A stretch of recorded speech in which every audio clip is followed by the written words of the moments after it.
A thunder of jets in an open sky, a streak of gray and a cheerful high.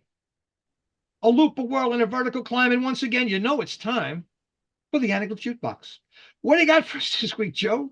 Well, hey, Johnny Laser, thanks for that incredible introduction. Because it's going to be Fat Tuesday this coming Tuesday, and that's Mardi Gras for all of you non-Louisianans. We thought it was appropriate to run a great musician, a great trailblazer in bringing New Orleans rhythm and blues to the rest of the country, Mac Rebenack, but you know him as Dr. John. Now, he's been a session player in New Orleans studios going back to the late 1950s. You'll see a picture of him playing guitar. He was originally a session guitar player. He had a drug habit for a period of time, and he was involved in kind of some criminal association with criminals. He got shot in the hand, and he couldn't hold his guitar, and so he transitioned to the piano. And of course, everyone who knows Dr. John knows him as this great rhythm and blues, New Orleans jazz influenced pianist, originally session guitarist. But he got cleaned up very early in life. He went on to have a career. Let me see if I can. I mean, he recorded 30 studio albums and 9 live albums. Worked up until almost the day he passed. A great man, a great musician. And my great friend Herb is going to roll that right now.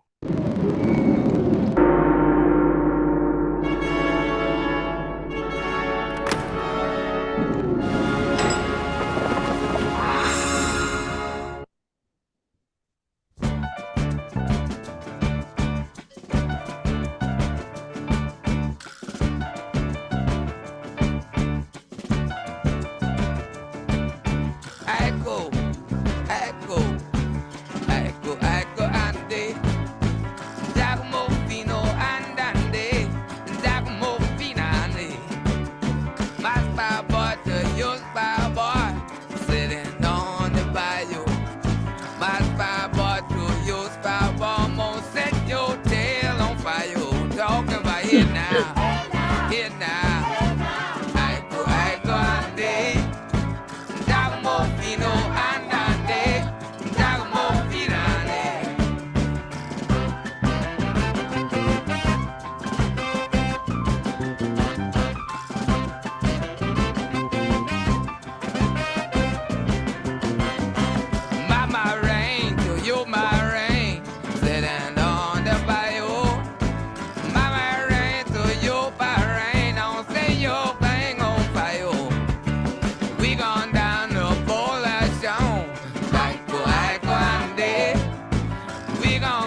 What cinematic 3D fun do you have for us this Well, week, I Jim? wanted to talk a bit about a movie that I would imagine a lot of us have heard about. It's called Neja 2. That's spelled Nezha 2. It's a Chinese and computer animated movie.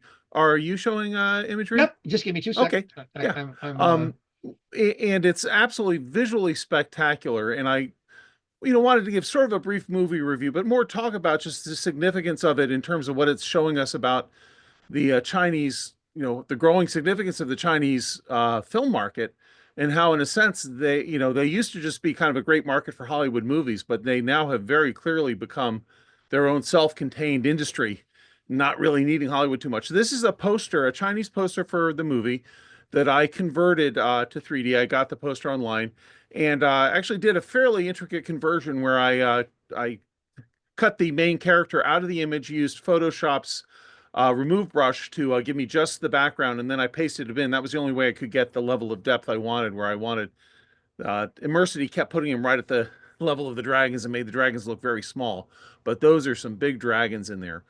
So anyway, it's also possible you haven't heard of this movie because it's only available in the United States in the Mandarin language. Here's our main character. This is Neja. This is based on some old Chinese mythology, and I'm probably not able to really convey it correctly, but he is I guess a demon child born from a mystic pearl with another dragon child next to him. And this movie is playing here in northern New Jersey, where we basically just get whatever is nationally released to the Cineplexes. They've continued another week of 3D showings of this movie. Here we see the main character being born from a lotus at the beginning. But I think it's very interesting that they're showing yet another week of 3D showings of a Mandarin language movie that just has English subtitles, because they normally don't show first run American movies in 3D for more than a week out here. And So they there's managed to do the subtitles gracefully that doesn't interfere with the picture. no, this no, and I should warn you, not only are the subtitles not graceful, they're in both English and Cantonese, and the movie is visually spectacular. And if there's a 3D showing, I highly recommend going to see it. But I do kind of want to mention that I could not make sense of it. Now, there was a Neja Part 1, which was released in 2019, and I've just ordered a English dubbed 3D Blu-ray from our friend in Greece, and I might have a better understanding after I see it. But honestly, for me, it was just like watching an artistic installation, because one of the problems is that all the characters are Chinese names, which is a little hard to follow, and you're reading Mandarin subtitles, but I tended to want to look at the imagery. Now, it's a big cultural phenomenon in China, and that's why I threw this picture in here, just to show how popular this is with Chinese all throughout it's really become kind of the nationalistic fervor over there.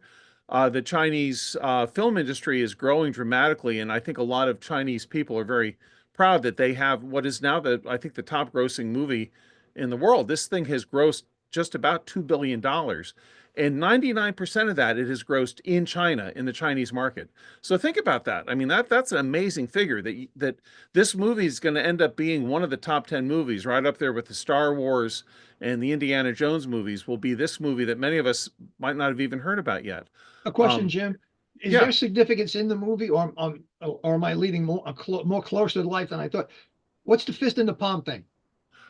That is supposed that he makes, and there probably is a cultural significance to it. That's one of the things about seeing it, is it's really not designed to be easy for an American or a non-Chinese person to grasp. There's a lot of Chinese culture and Chinese idioms in it that I don't think I could even capture. Now, I imagine I suspect they're going to release it in an English dub version at some point, because it's just making so much money, and it'll probably be easier to follow. And look at this. This is a field of beavers.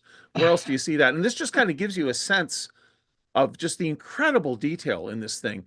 And just to give you some figures, 138 Chinese animation companies with over 4,000 animators were used to animate this thing.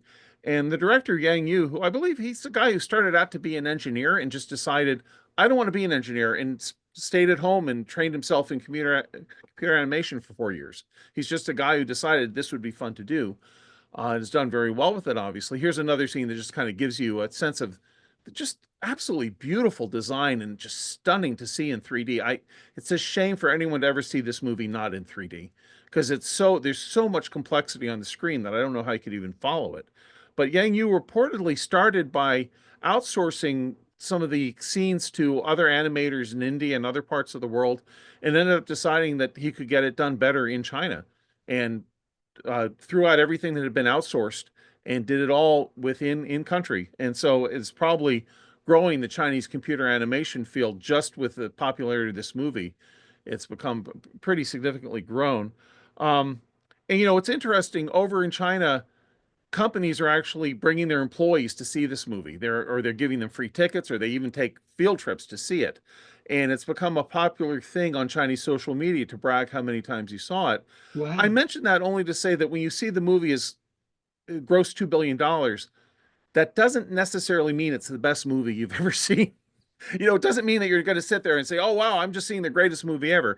It's a real cultural phenomenon in China. It's totally beautiful to watch. I think I need to watch part one to even have any chance of grasping part two, which I'll probably do better with. Yeah, and see, John Christopher has made a good point. Where else would we see a field of beavers? But you will see them in this movie, and here's a turtle monster destroying a city. Just visually stunning. So I recommend it for that, but maybe think of it that you're going to see an artistic installation. And here's just, it's such a big cultural phenomenon in China. This is a picture from a Chinese mall where they're doing a big event with our this is Neja, the little demon child. God, I eating see at a the mall. hand movement. I see the hand. Yeah, and so gesture that's, there. I Yep. guess, a post he does. And if someone knows more about Chinese culture, it could let us know. Does this mean something, or is it just his signature thing?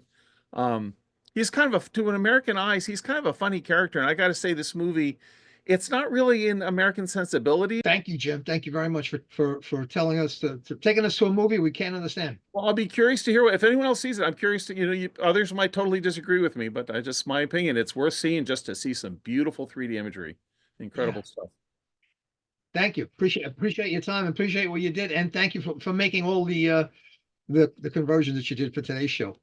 Well appreciated. Thank you. It's fun, yeah. Well, thank you. Talk to you later. Now for our guest, Linda Law, the executive director of the Holocenter located in Kingston, New York, who has been involved with holography since 1975. It makes it real even, doesn't it? Wow, welcome, Linda. Where are you? There we go. You're showing up somewhere. Ah, there we are. Hi there. Hello there. Welcome. How's the weather up there in Kingston?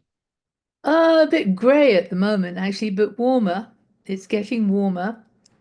Excellent. Well, thank you for showing up. A couple of questions. Your background. How did you get into holography? And before we get into all the weeds of it, how did you get involved in holography at all? Well, I have a long history here. I actually began in 1975, and at the time I was working at Stony Brook in the biochemistry department. And I had come here from England in 1972 and to work at Stony Brook. And I was working with an X-ray, looking at a transmission electron microscope, and we were working with hemoglobin. And I went to the first show of holography at the International Center for Photography in 1975. And the very first hologram I saw was a hemoglobin molecule. And the odds of that was so long that was just like, that was literally the first hologram I saw. And I walked out of that exhibition totally convinced this is it. This is what I have to do. And I changed my life at that point in time.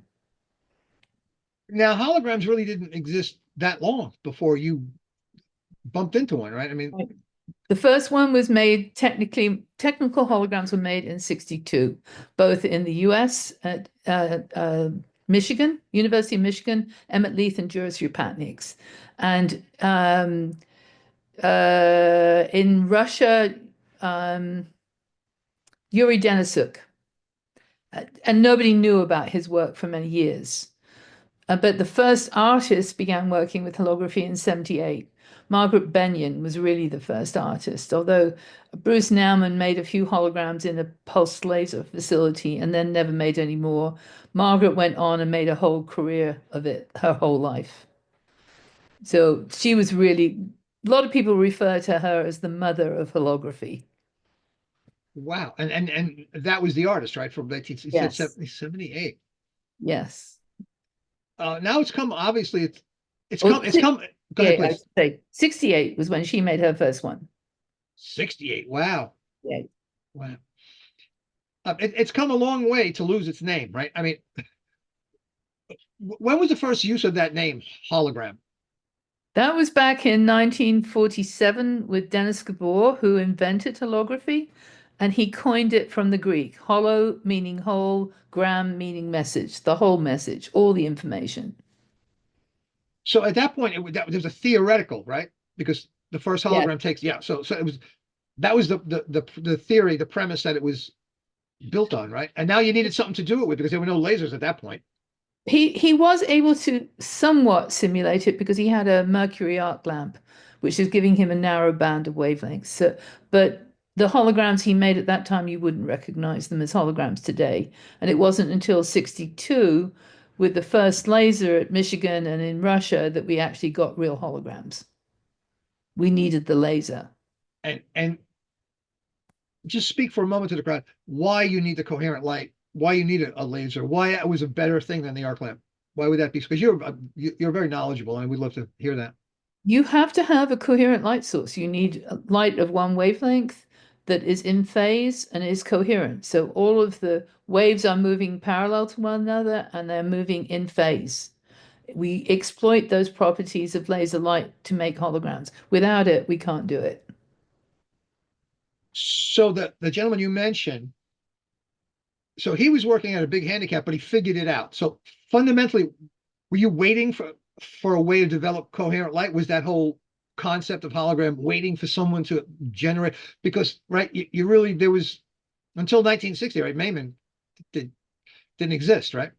You didn't have a laser. So, exactly. So it was all waiting for that moment, and Emmett Leith was applying techniques that he developed. He was in a secret lab, a military lab, Willow Run, I think it was called, and they were looking at side-looking radar, and they were able to take their techniques and make a split beam hologram from principles that had come from side-looking radar. And that's how they made their first holograms. And they made split beam holograms, which required you put a beam splitter in, you split the beam into two halves. One half gets steered by mirrors to the holographic plate as the reference beam. The other half gets steered via mirrors and to a lens to expand and cover the object. So you get light reflecting from the object to the holographic plate. And where those two sets of light waves meet, they form an interference pattern. And that interference pattern is what gets recorded into the holographic film. Because by definition, the hologram is a recording of an interference pattern into a photosensitive emulsion. Now, I would say this, no matter how you explain it, half this crowd at least doesn't understand what you're saying. But here's the important part. If you want to make one, the Holocenter in Kingston, they have a course and they allow you to show you what exactly Linda was so elegantly explaining while my eyes glazed over. Although I know a little bit about lasers. Really quite amazing. I'm gonna stick around 1962 yet before we blast off, right? So the first guy who was the first one that in 1962 that started to use, because they were big, right? You needed a gas laser at that point, right? Because they weren't using ruby or anything, right? Well, ruby came pretty close around then. I mean, there were ruby lasers being used for pulse holography by probably around 63, 64, somewhere around there. So pulse laser came not long after. And then there's a difference, you know, continuous wave gas lasers are what most artists were working with, and they required stable systems. You need to put them onto a vibration isolation table and mustn't have any movement. If you have a pulse laser, it puts out such an ultra short burst of light, like a photographic flash, that it freezes all movement. So you can record live subjects. And that all of that got recorded into silver halide, which was the material being used for photography, only much finer grain. So we had Kodak, Agfa, Ilford, and Fuji eventually all making holographic film for us.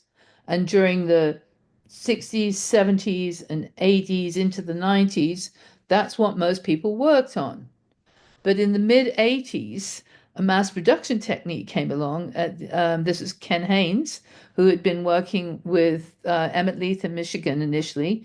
Then he developed this technology, sold it to American Banknote, and American Banknote put holograms onto credit cards and driver's licenses and banknotes and everything you could think of, and started a whole new industry. But that industry didn't need silver halide that we did. It used photoresist and made a surface relief that they could then stamp into a foil, a whole different production method, and secret because it is a security device, right? So what that meant, by 2000, Kodak, Agfa, Ilford, and Fuji all shut down completely. We didn't have any holographic film. So what you've been witnessing in the last 20 years or so has been this absence of recording materials that really kind of shut down the creative art field of holography until more recent times. And things have changed just lately, which is kind of what has helped us to re-energize the Holocenter in a sense, and to get a new wave of young people starting to record and make holographic art, because we've got new materials, and I can talk about those too. But we're at a different phase. But it's been a challenging time from 2000 through until probably about 2013, when Tupac Shakur at Coachella was touted as a hologram, which it wasn't. It was Pepper's ghost, and it wasn't even 3D. But suddenly that word hologram became sexy again, and a lot of people got interested in holography again. But a lot of misinformation was created at that point in time, because a lot of people now believe that Pepper's ghost devices, Tupac Shakur in particular, are holograms, but they're really not. Welcome to the jargon club. Yes, indeed. Yes. It's like 3D. It's really not 3D. We get that now. Now, in order to display a hologram, you still need a laser, right? Now, how does that work? No, you don't need a laser to display a hologram. You need a laser to record it. But to display it, we've got a multitude of different kinds of holograms. We've got white light reflection holograms. We've got rainbow holograms. We've got dichromated gelatin holograms. We've got digital holograms now. We have a lot of different ways of making holograms, and they produce different results. And what color are you using with the laser? Does it make a difference to whether you're using a 32 nanometer or Well, the workhorse that we used for so long were the gas lasers, the helium neon gas lasers. CW, yep. And those were, back in the early days, the dream machine was the 50 milliwatt helium neon laser from Spectrophysics, which was about as long as my table here and needed 2 people to carry it, and cost, back in the 70s, probably about $30,000. But now we've got little diode lasers that are, this big, that are 50 milliwatts and cost us about $300. So we're in a different era now. Now, typically you can get green and blue wavelengths pretty easily for about that price. Red's a bit harder to come by. To get a good laser with a long coherence length and stability for in red, you're probably going to pay about $2,000 or so. But in terms of power output, how big a difference does that make? Well, I'm currently working with a 50 milliwatt helium neon. I've also got a 100 milliwatt helium neon. I'm not helium neon, diode. I'm working with a 50 milliwatt diode and a 100 milliwatt diode. But in theory, there are tunable white lasers out there. If you've got lots and lots of money, you can tune to any wavelength you want. But in practice, that isn't true. But we've also got new recording materials that are panchromatic. We do have some silver halide. It's coming out of Europe. Very high quality, panchromatic, very fine resolution. Plates are not that big. They're medium size, but they're really expensive. And they've got to be shipped from England. They're England and France, Lithuania, Korea, basically where all of these materials coming from. But they're really, really expensive. So we're working with a photopolymer material that is panchromatic again, so you can work with any different wavelength of light, and it is self-developing. Hey, I mean, for me, that's enormous excitement. I don't want to use all those nasty chemicals anymore. And to watch it develop as you're exposing it is truly amazing. And with that 50 milliwatt diode, I'm able to record a 4x5 hologram in about 30 seconds. And that is, what color is that? Is that I'm working with green at the you're moment. working with green? Yeah. And those are 532 nanometer? Oh, that's a green? And I don't know what the exact It wavelength doesn't matter, doesn't matter. that laser. I know that they're around. That's why I went to the. Yeah. And the 100 milliwatt is also green, or is that red? I have another green 100 milliwatt. We haven't used it yet, but it will mean that I can easily go up to an 8x10 and still only do a 30-second exposure. Why do you stick with the green? It's because of what we've got. Okay, no, I thought that might be a technical reason. That's what you got. No. As we say in the laser business, red is expensive, because that's just the way it is, because your eye doesn't perceive it as well as green, right? But there's some interesting things. There's another manufacturer that is not quite up to speed yet, but is making a lot of promise. And they've got a photopolymer that is panchromatic, but it means they can tune it. So you can expose it, then you sandwich it with another film and you bake it. And I don't know how long, we were about to do some testing with this, but you can shift the color to another wavelength. So then you can record different exposures and then sandwich them together and get multicolored holograms. So, and no developing, no chemistry, because a lot of that color shifting that was done in holograms that you may have seen on silver halide were done with a chemical technique to shift the color through swelling the emulsion. That makes sense. Interesting. Now, we're way into the weeds. I don't want to lose everybody because we got to come back. But one last question. When I was at the Museum of Holography back in '78, I would see them use a laser to. There would always be a laser sitting there pointing down at the whatever it was that generated the image. Yeah, that's what I'm saying. I maybe I was a little confused, but why were they using a laser to light the hologram? They weren't using it to light all of them. They were using it to light a few because Okay, good. Good. Then I'm not completely out of my mind. Yeah. What would be the reason to use a laser to replicate? Why? Truthfully, it's not an ideal way to go because setting up each hologram with laser is challenging. And you also need to have it in a semi-darkened room.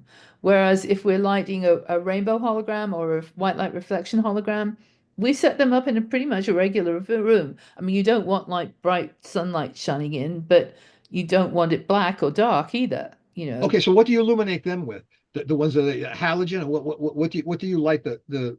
Well, that's a really interesting thing actually, because what we started out with for the rainbow holograms, artists like Sam Murray or Rudy Burkout were using a long filament bulb at that time to match with the long filament of the type of hologram they made. But now we've got these these LED lights that are incredible. And a few holographers cottoned onto it, shared that information. Now we're pretty much all using them. They are brighter, sharper, and better than anything we've had before. And I've got my whole gallery is lit with them right now, and they're astounding. I got to get us out of the weeds, but what temperature LED light are the best? Well, depends on the artist. You can get them at different color temperatures, and it's a personal choice. Some like Personal choice. Some like them got more golden. It depends on the artist. Okay, that it's just on. Yeah, right. It's just how they want to do it. So I thought you might have one that works the best, which is fascinating to me. That these particular bulbs do, and I don't have it on the tip of my tongue, but maybe I can post it up afterwards. No, people have to but don't post it. You can post it. No, people should go to the Holocenter and speak with you directly and find out. Absolutely. We the last question, we're getting out of the weeds because it's too technical. What has happened to all of these great holographers over time? Because again, they've learned it.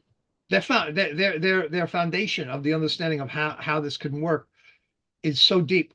Where are they now? How are we doing with all the Well, original guys? Yes, I mean, most of those early and artists ladies. Sorry about that. starting in the 70s and the 80s, and sadly, we're losing them. And, you know, we've lost some really key figures already. And with that gap, you know, in the 2000s, we've essentially lost a whole generation of new young artists.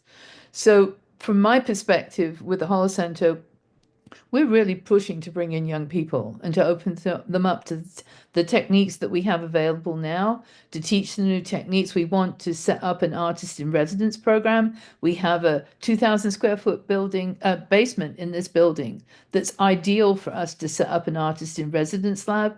We need money in order to set that up and provide access. Excellent. You know, that's all arts need money. So what we're going to do is we're going to go through a couple of slides, and then we'll get into a little deeper in the conversation. Maybe we'll head off to the after party. I'm sure people have questions. Hey, we see this guy again with the hand punching. I'm not sure what that means, but nonetheless, it scares me just a little bit. Who are these fine folks? Okay, so from the left, that's Doris Vila, who lives in Brooklyn, and next to her is Susan Cowles, and you actually see a couple of Susan's holograms behind her. All of these artists have got holograms in this show. This is a show of New York holographic artists. In the middle is Peter Miller.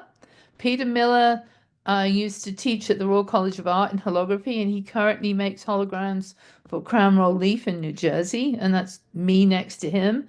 And on the right is Sam Murray, who still has a studio in New York City, and we have astounding holograms for him in this show.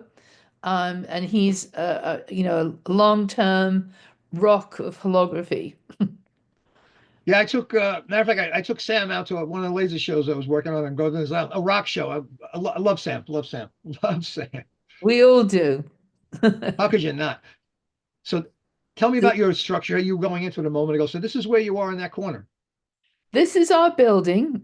We actually have the ground floor. You're looking at those windows on the ground floor. There's 4 on the bottom, and then another 3 behind that. We have that whole length of the building on the ground. Well, we don't have all of the ground floor. There's a medical facility there and above us, but they're actually he's about to retire. They're about to rent that space. If we had the money, I would rent the whole building, but we're not in that position yet. Here you go. The circle is back to the hemoglobin, apparently. Well, we're also, I should point out, we're in the Midtown Arts District of Kingston, which it's been totally revitalized. It's really exciting about what's happening in Kingston right now. This whole area is full of artists. They're in studios, in converted warehouses. You know, there are galleries, there are all kinds of organizations. It's very exciting what's happening in Kingston right now. Excellent. Good for Kingston. Bad for New York City. Too expensive. Yes. Too expensive. Chased everybody out. Art went north. Good. Well, a lot of people went up here during COVID. Yeah. And found out they could actually live and do art. Exactly. And it's not that far from New York City. You can take a bus from Port Authority and be up here in 2 hours. Yeah, I expect to get up there and see you. So we're going to keep moving. We got our Anaglyph glasses. Oh, by the way, these are all 3D Anaglyph glasses. I should have mentioned that before, but I'm sure you figured it out. You're smart people. Remember, peculiar line around the image. This is our gallery space from the show previous to the one I have right now. On the left, you're seeing a hologram from August Muth. His work is totally brilliant in dichromated gelatin. If you haven't seen dichromated gelatin holograms large scale, you're in for an absolute treat. Next to that, in front of you, the tall hologram is a double exposure nude portrait of Amy Fish. Actually, was the model, recorded by Anna Maria Nicholson, our co-founder, and who had the pulsed ruby laser that started our artist in residence program back around 1998. And next to that are John Kaufman. I'll go back. Yep, go ahead. Keep going.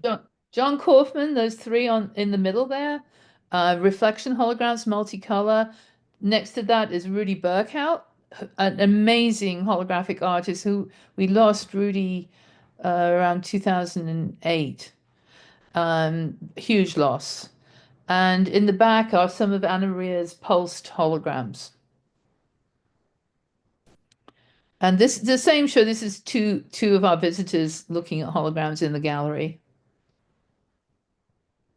This is in the current show. This is a piece by Aaron Curzon. It's a collage piece of the hemoglobin molecule, actually, the very first one I saw. You're getting dizzy, Lynn. I am getting dizzy. But go, please. I love it. With one of his sculptures. He used to take essentially found holograms and then combine them with his sculptures. He made about 10 of these pieces. He's also passed now. He's not with us. But he has a very vast collection of paintings and sculptures, and with about 10 or so holograms. Incredible. And that one is lit at the bottom with one of those lit, yes, right? That's a holographic stereogram. The hologram itself was generated from it was a full 360. So there was probably about 2,000 frames shot with a pin registered movie camera, stills, black and white, and then translated into a hologram one frame at a time. So that each vertical line on that is actually one frame. And as you look at it, you look at sequences of stereo pairs. So this is a hybrid hologram from those earlier days that actually, is a link from the past to the future. And to stereo is important in that regard. Holographic stereogram. Wow, incredible. Continue. And this is? This is Anna Maria Nicholson. This is a self-portrait of her. She's now in California. She's in her 80s. She's retired, but she's still very involved with us. And we have her collection. We have a collection of probably somewhere 400 or 500 holograms here of her work. We're going to be showing a lot more of that as we go along. What a beautiful resource. It is. And this is Fred Unterseer. This is a holographic diffraction grating. Fred, we lost about 4 or 5 years ago now. And he was an early pioneer in holography and was very instrumental in developing the sandbox table or sand table mechanism for making holograms, which made it very much more accessible for artists to be able to make their own systems and to be able to make holograms. How many of these artists have ever turned the laser on themselves? In other words, have holograms of themselves? You would think that, like the last one she did the self-portrait, but it's amazing that gone now. But if you had it. Well, not many people had pulse lasers, and that was one of the important things of what Anna Maria did. She had her own pulse laser, and she made that available. That was why the Holocenter was started, to make it accessible for other artists, because it was so hard to use. She was using a pulse laser. Okay, I'm sorry, I didn't realize that. She had a pulse ruby. A pulse ruby, wow. Yeah, and she that's what we did. All our early programs were done on that laser. So we have a large collection of pulsed holograms. Wow. And this one again is because we kind of. This is Peter Miller. Okay. He's our treasurer on our board. He's a holographic artist who also taught holographic art at the Royal College of Art in London for a number of years, and then he returned to the US, and in recent years he's been working for Crown Roll Leaf in New Jersey. He still makes holograms, but for mass production for the most part. I think this is our last one. Okay. This is Becky Deem. Becky Deem and Fred Unterseer were an item, and both of them are passed now. This is a piece by Becky called Flipped Out. She's flipping her hand out, flipped out. And the drawings and the photographs at the bottom detail how that piece evolved. Oh, interesting. Wow. Okay, we're back to outer space. Hold on, let's stop this. Wow, that was extremely cool. Well, I would encourage people to come up here and see them for themselves, because we have a lot more, including a hologram by Salvador Dali from 1972. And we've got more from Anna Maria. We've got some from Dan Schweitzer, our co-founder. That a lot more holograms anyway. I'd be happy to Now, show you. okay, there's something between you guys. I know it's going to be next week, so people can look this up, or we'll tell them how to find it because that's the kind of guys we are. But the Looking Glass, your relationship with Looking Glass, please explain a little bit about that. Well, we've been following Looking Glass for quite a long time, and from my perspective, I mean, there are people within the holographic community who do not consider that to be a hologram because it isn't made with a laser. But the truth is, I've got one of their Looking Glass Go displays here right now. These produce 100 different views horizontally, and you can take a 2D photo on your phone, and using an AI app, you can convert it to a very convincing 3D image that you can see on this. You can also shoot. It also disappears. It's amazing. But continue, please. And you can shoot what are called Gaussian splats and neural radiance fields that allow you to shoot like 200 views around somebody with your iPhone, and then view it. That the app converts it to a 3D model with using AI. And then you can see it as a full 3D model that you can rotate around and look at. I mean, there are loads of things you can do this that I'm only just beginning to get going with. And we're offering a free seminar next week at the Holocenter next Saturday from 2 till 4 next weekend with Jake Adams, who's been teaching these displays from Looking Glass now for a number of years up at Rochester Institute of Technology. And he's been collaborating with us. And I'm actually going to have a show of his work later on this summer. So there's the ongoing, we're going to be teaching how to use these, and we're going to be selling them in our Holo store if anybody wants to come and buy one from us when you come and visit us. How excellent. And we all know that holographers are the richest people in the world, right? So, yeah, right. Of course. On that note, support the Holocenter. If you get one of these, I think you're selling these too, right now, I believe. Yes. I have one here. Yeah, I know the disappearing ones. I just love that. So it's mystical. If you want one, you should buy them from them, because support the Holocenter. Go on the website, however you can say. It turns out that, from my own experience, the Patreon stuff can be, they suck a lot of the money out. Figure out a way to support these folks. There are going to be ways. That's one way. Next week, if we're able to, maybe we could work something out where we show, we chime in part of your show, and to expand your audience a bit, to show people how to do things with the tricks with this, because we were going to do that anyway. We're in the process of talking to Sean, which incidentally, when you brought him up about holograms, yeah, these names are all stolen. You can't even, it's impossible. Sean has hologram chops because that's how he started. He was making holograms. The guy who owns started, one of the co-owners of Looking Glass. So there's holograms in DNA. There's DNA holograms in there. Let's see. People are going to likely ask you much better questions because we went into the weeds there for a while.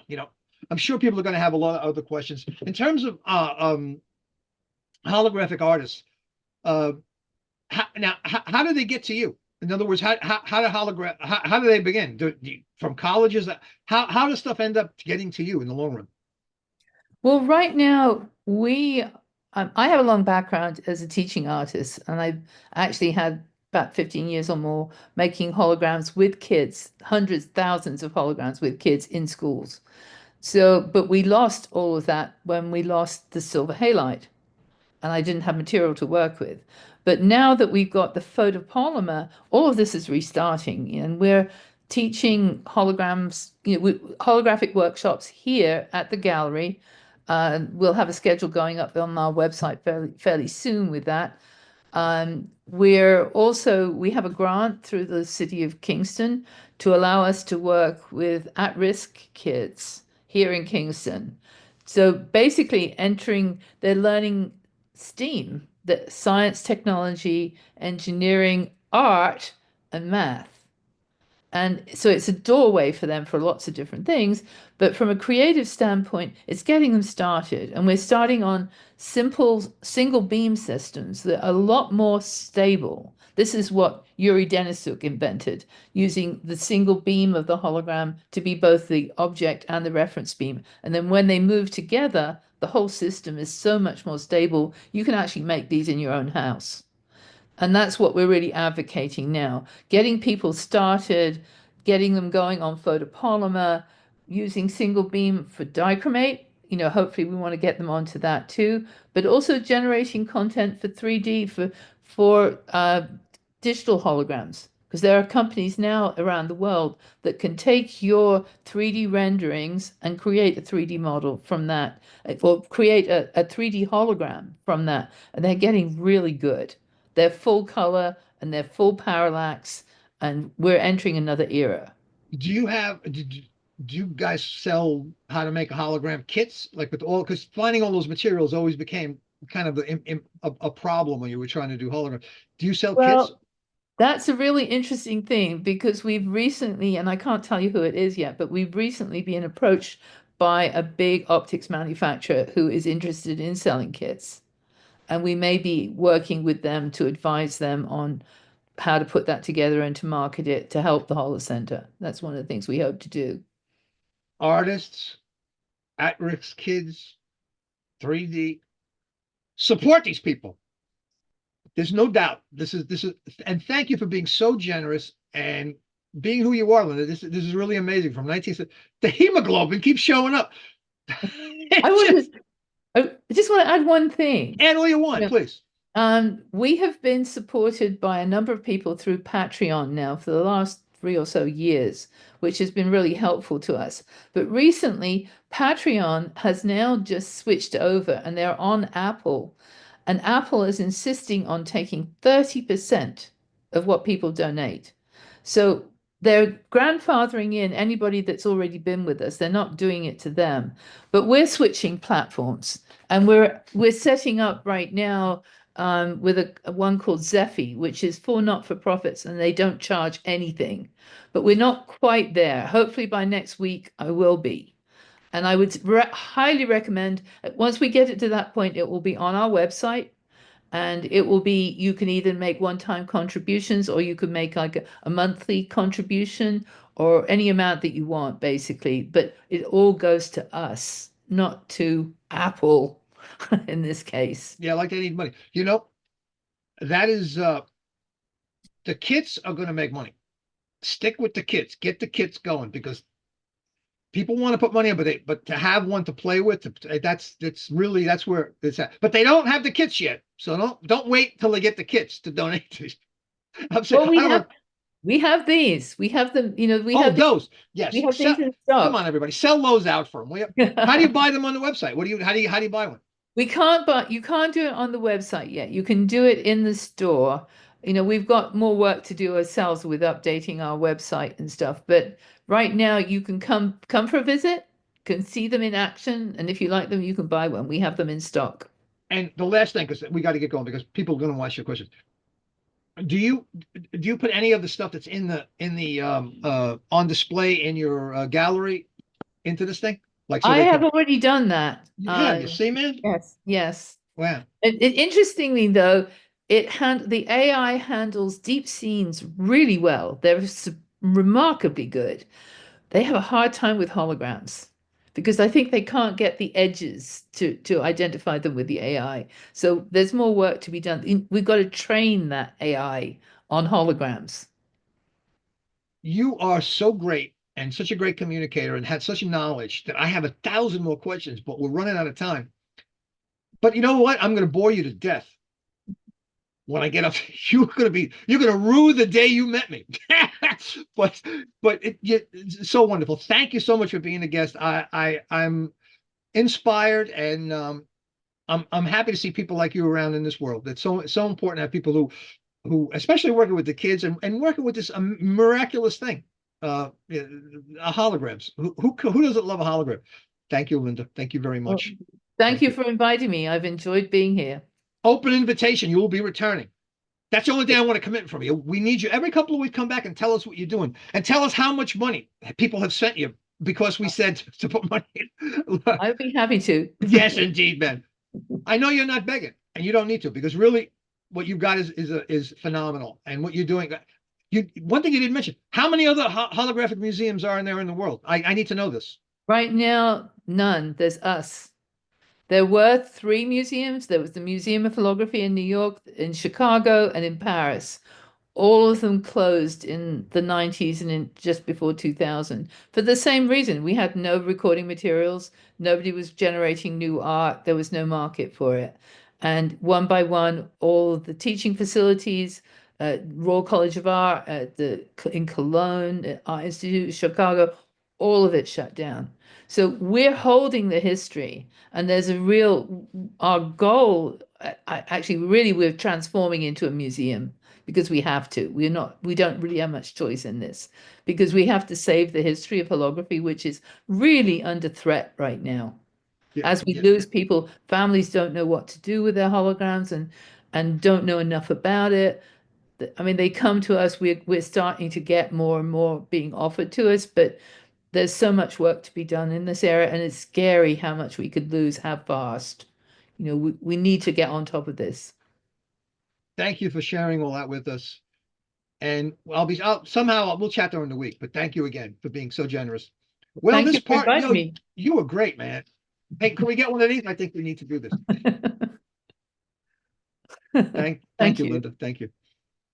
I fought the law and the long one. Yeah, I had a lot of that. yeah. You get the low hanging fruit. I take every time. I never miss a low hanging fruit. Thank you, Linda. Well, this part of the program has come to an end, but stay tuned, because now we change gears and head off to the after party where great minds meet. And a big thanks to this week's guest, Linda Law. Thanks to our amazing crew for making this all possible: Stereo Doro, Jace Kuznets, Jim Harp, Joe Pedoto, Paul Hutchins, Herb Weiner, and thank you for stopping by to see what you've been missing in 3D. Take us to the part. Oh, you know what? I won't be seeing you later, so I gotta finish with this. See you again next week. Until then, don't be shy with your shudder. Share your joy. Count your blessings. See you guys later.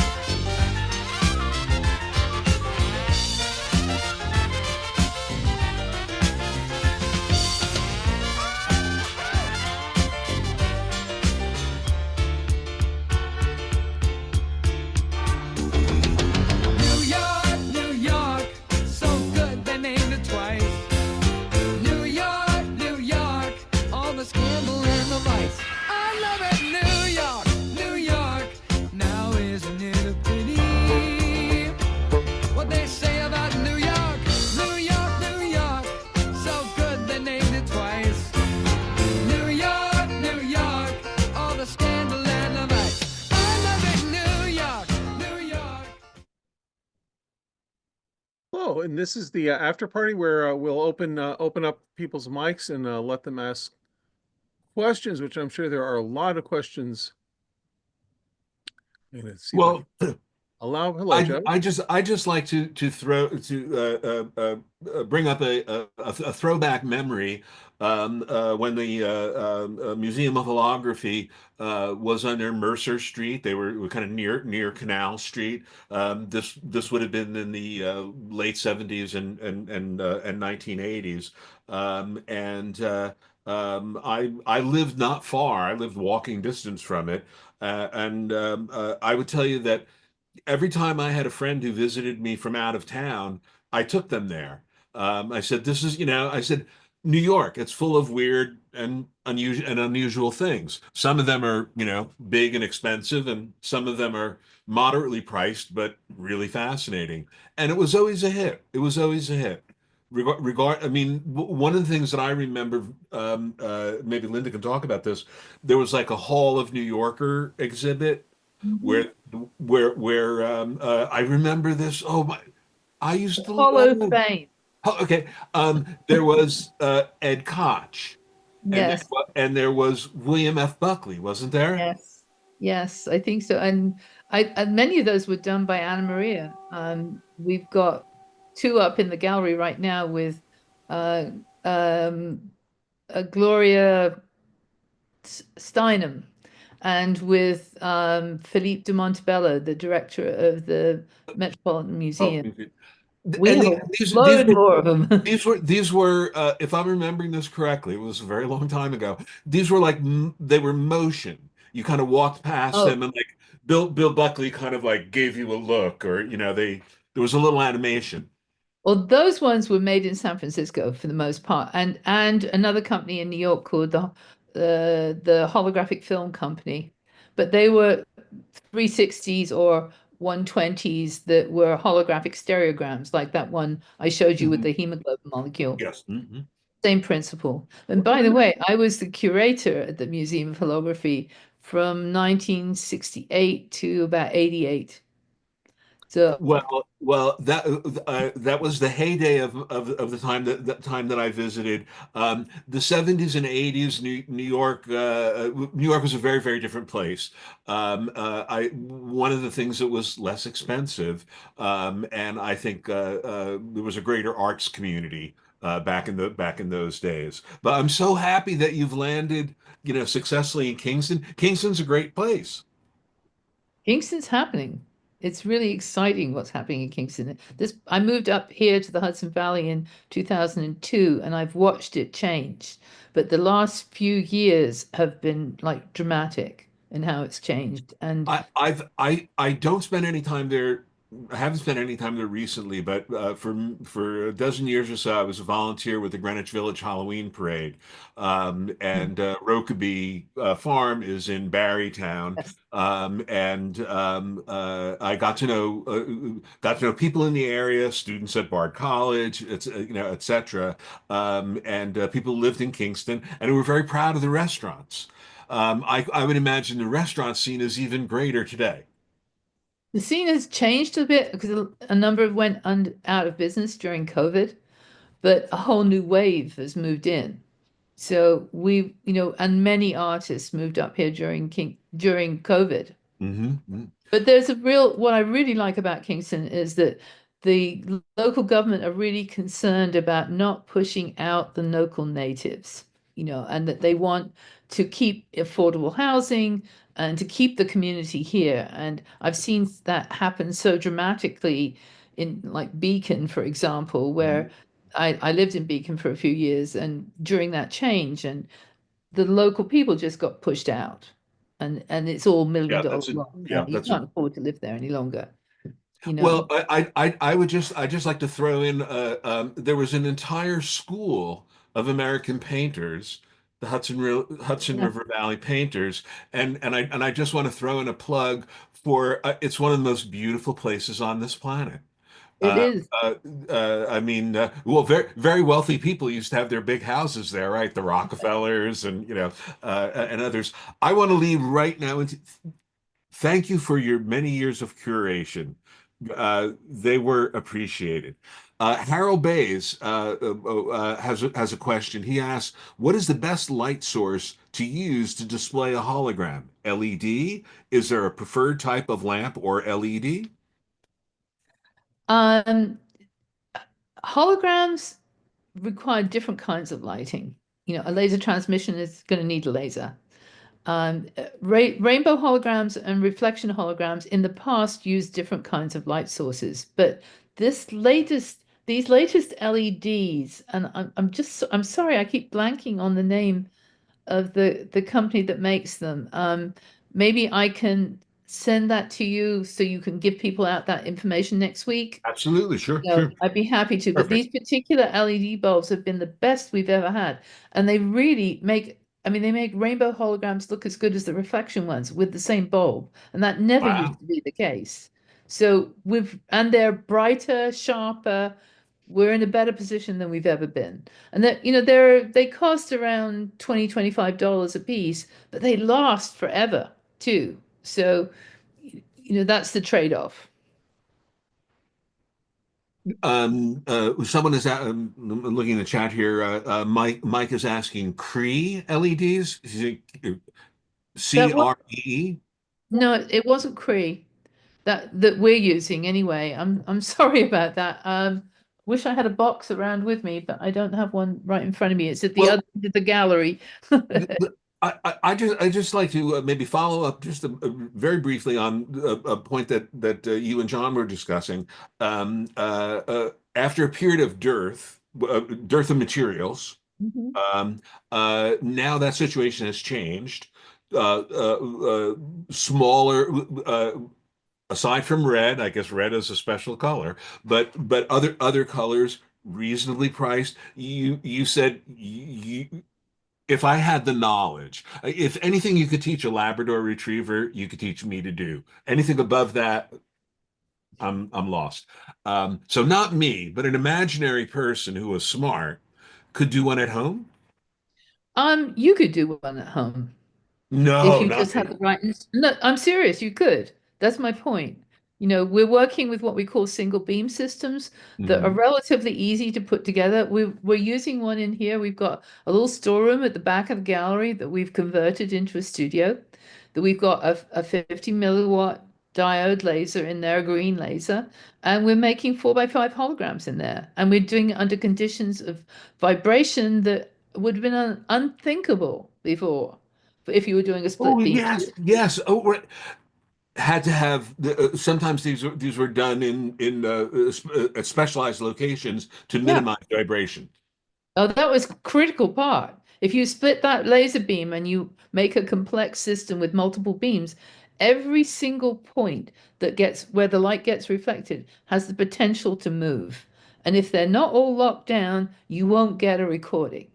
But if you have both object beam and reference beam moving together in what we call a single beam, we just expand the whole beam, have the light hit the holographic plate, let it go through, hit the object, let it bounce back up.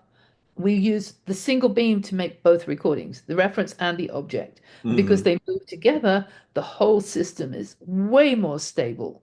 So you can do things at home. And we can buy, photopolymer, and we can buy diode lasers for like $300, reasonably powered lasers to do that. So I'm doing exposures of about 30 seconds.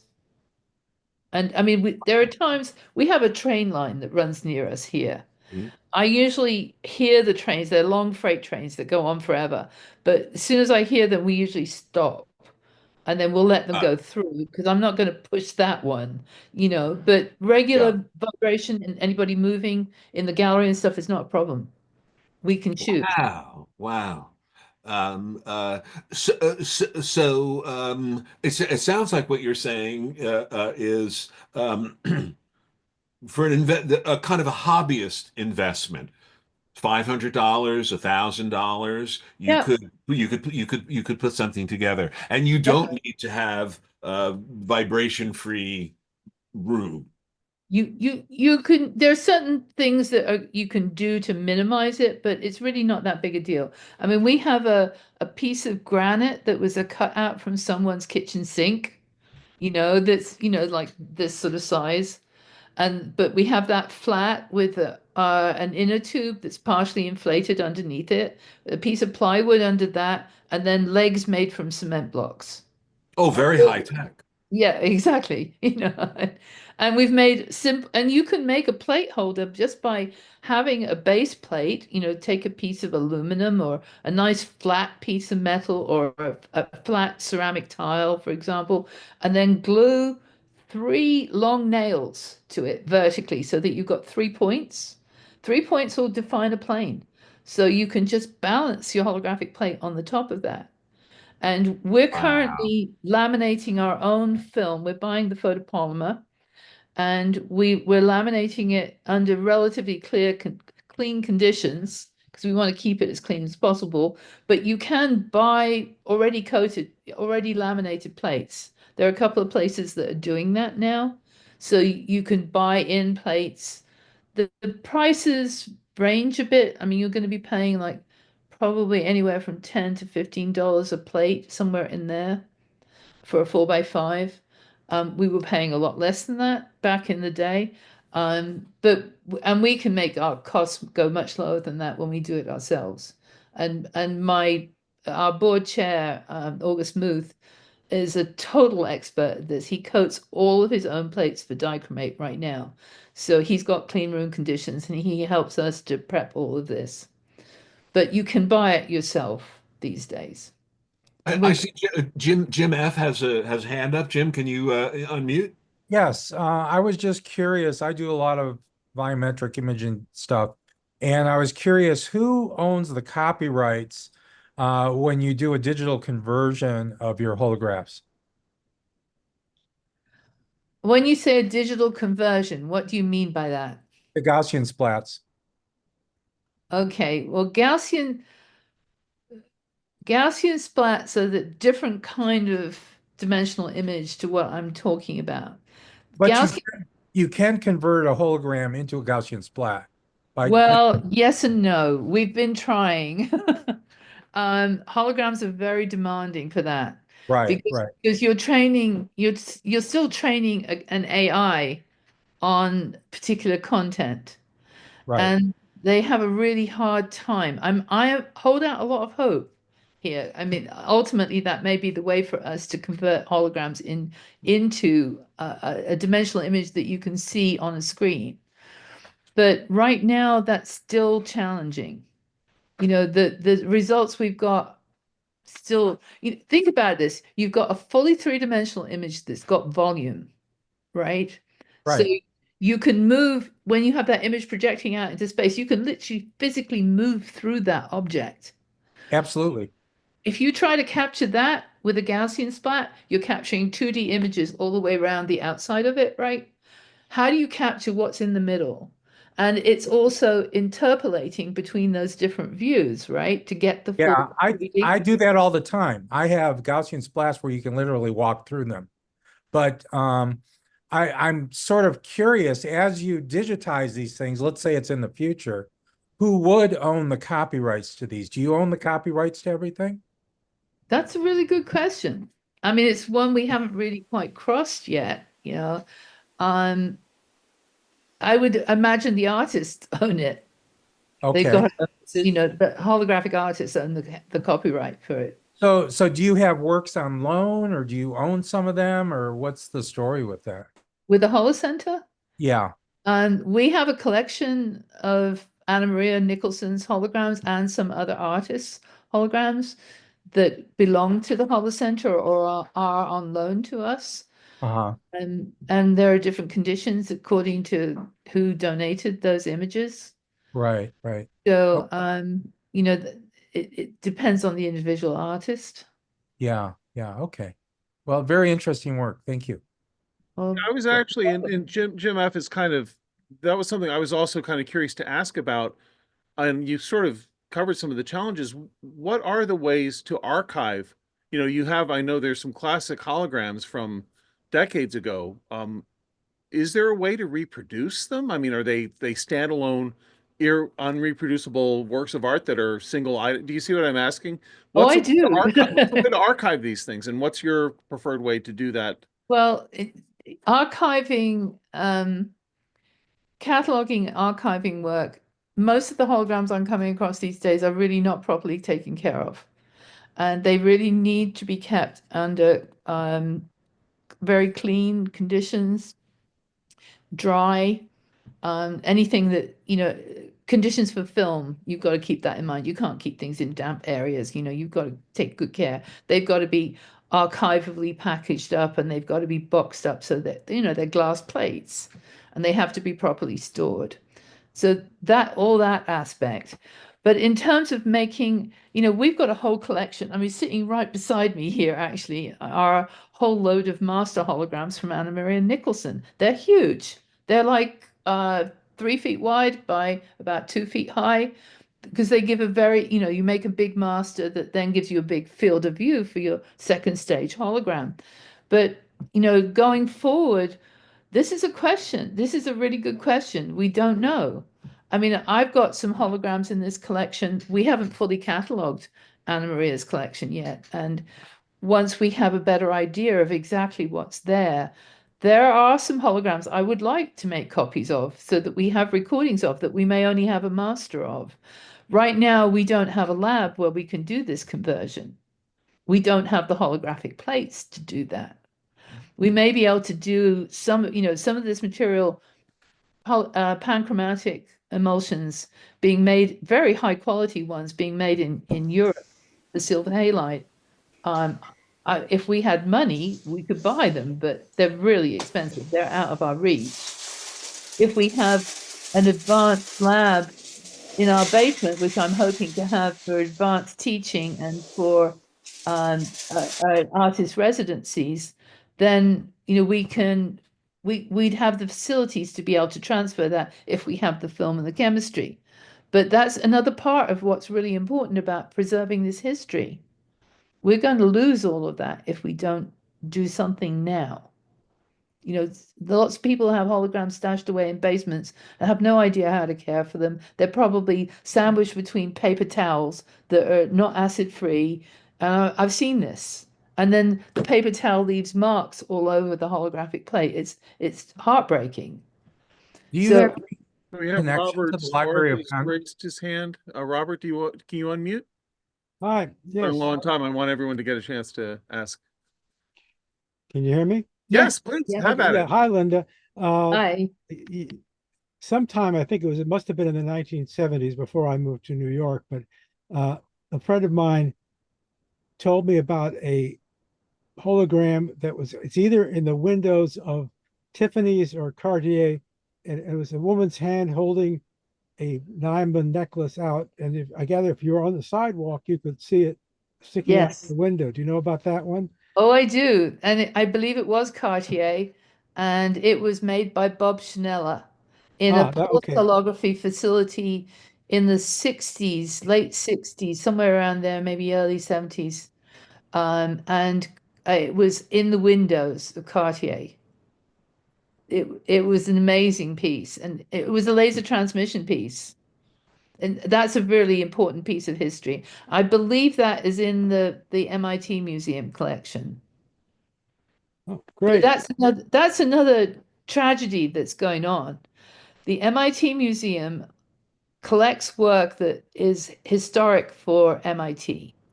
And initially, Stephen Benton, who invented the rainbow hologram, was at Polaroid and then headed the spatial imaging lab. When the Museum of Holography folded in 92 and went up for auction, he convinced Charles Vest, who was a holographer who was the chancellor of MIT, to put up the money, and they bought that collection. And that went into the MIT Museum because of Steve Benton. And then a number of artists gave their work. But unfortunately, MIT Museum is really only interested in Stephen Benton's work. He passed away around 2006, and his work has now been donated to the MIT Museum. But there's a vast collection of holograms in there that have not even been cataloged. That's what really freaks me out, because this has been going on now since around 2000. Posey Jackson, the director of the Museum of Holography, gave her personal collection to the MIT Museum around 2010, and she was totally freaked out before she died when she learned that they hadn't even cataloged it.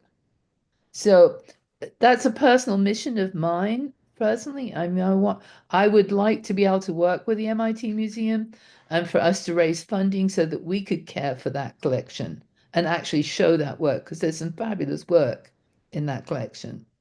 But it's a very sorry state of affairs. What's the status of the virtual hologram museum that you have listed on your site? Well, it's still in a embryo state, frankly, because we haven't had the resources to develop it. Back around 2018, pre-Gaussian splats, I met up with some people who had some technology that could do essentially that.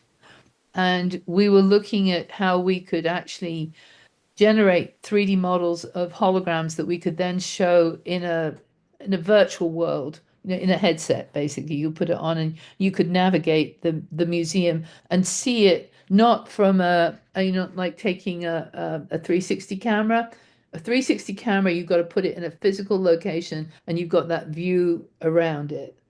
With this technology, you would have a window in space that they were delivering all these different views to. So as you walked in front of it, the hologram would change as though it was really there.